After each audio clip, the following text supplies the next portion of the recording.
આણંદની તો પાડગોલ પ્રાથમિક શાળાની ગંભીર બેદરકારીના મામલે શિક્ષણ વિભાગ બાદ હવે આરટીઓ પણ એક્શન મોડમાં આવી ગઈ છે। કમર્શિયલ વાહનમાં પ્રવાસ મુદ્દે આરટીઓ દ્વારા કાર્યવાહી કરવામાં આવશે। 129 વિદ્યાર્થીઓને નિયમ વિરુદ્ધ આઈસરમાં પ્રવાસ કરાવવામાં આવ્યો હતો અને 2 આઈસરમાં વિદ્યાર્થીઓને વડતાલ વિદ્યાનગર પ્રવાસે લઈ જવામાં આવ્યા હતા। બંને આઈસરના માલિકો વિરુદ્ધ નિયમ ભંગની કાર્યવાહી કરવામાં આવશે।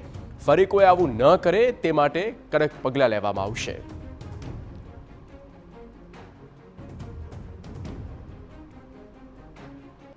પાડગોલ પ્રાથમિક શાળાના 129 બાળકોને કોમર્શિયલ વ્હીકલની અંદર વિદ્યાનગરનો પ્રવાસ કરવામાં આવ્યો હતો, જેમાં તમામ નીતિ નિયમો નેવે મૂકવામાં આવ્યા હતા।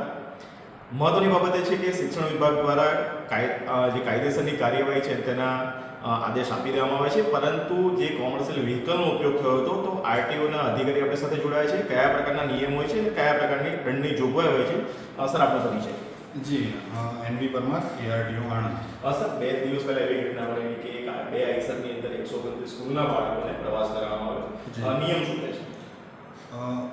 જો ગુડ્સ પ્રકારના વાહનો હોય એ ફક્ત માલ સામાનની હેરફેર માટે આપણે વાપરી શકીએ, અને પેસેન્જર પ્રકારના વાહનો હોય તો એ ફક્ત પેસેન્જર માટે આપણે વાપરી શકીએ। આપે જે અમારું ધ્યાન દોર્યું છે તેમાં ગુડ્સ પ્રકારના વાહનમાં પેસેન્જરનું પરિવહન થતું હોય તેવું ધ્યાન આવેલું છે, તો મોટર વાહન અધિનિયમ મુજબ તેમના સામે દંડની કાર્યવાહી કરવાની થાય છે।